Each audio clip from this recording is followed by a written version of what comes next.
നാട്ടിൽ ചെന്ന് കഴിഞ്ഞിട്ട് എൻ്റെ ചേച്ചിയുടെ പിള്ളേർ വന്നു കഴിഞ്ഞാൽ എല്ലാ പ്രാവശ്യമുള്ള റുട്ടീനാണ് ഞങ്ങൾ അവിടെയുള്ള കാട്ടിൽ പോകാന്നുള്ളത്. ഈ കാട്ടിൽ കൂടെ പോയി കഴിഞ്ഞാൽ അവിടെ എൻ്റെലൊരു പുഴയുണ്ട്.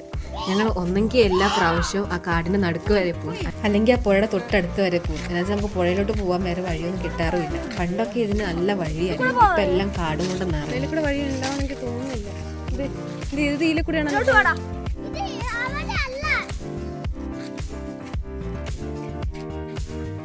ഇതിലെ കൂടെ നോക്കാം വാ. അങ്ങനെ ഈ പ്രാവശ്യം ടിസ മുമ്പിൽ പോയി ആ വഴി കൂടെ തന്നെ അങ്ങ് പോയി.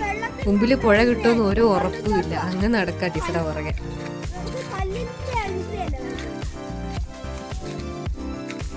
അവസാനം ഞങ്ങൾ വഴി തെറ്റിയില്ല, പുഴയെ തന്നെ എത്തി.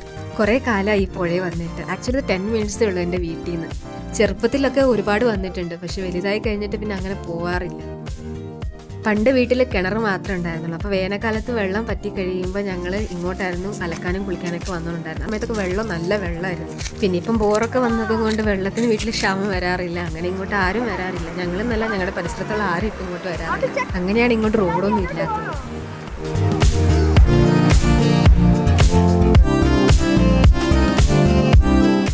വേനൽക്കാലം ആയതുകൊണ്ട് വെള്ളം നല്ലോണം കുറവായിരുന്നു. അതുപോലെ നല്ല പായലുമായിരുന്നു, തെന്നുന്നുണ്ടായിരുന്നു. ഞാനൊന്നും തെന്നി നിലത്ത് വീണേനെ.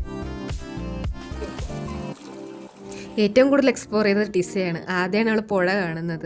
ഫുള്ള് ഓട്ടായിരുന്നു അങ്ങോട്ടും ഇങ്ങോട്ടും.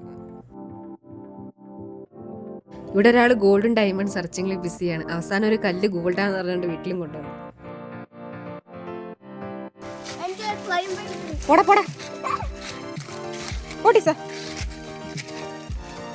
അങ്ങനെ പിന്നെ പുഴയൊക്കെ കണ്ട സന്തോഷത്തിൽ തിരിച്ചുപോയി.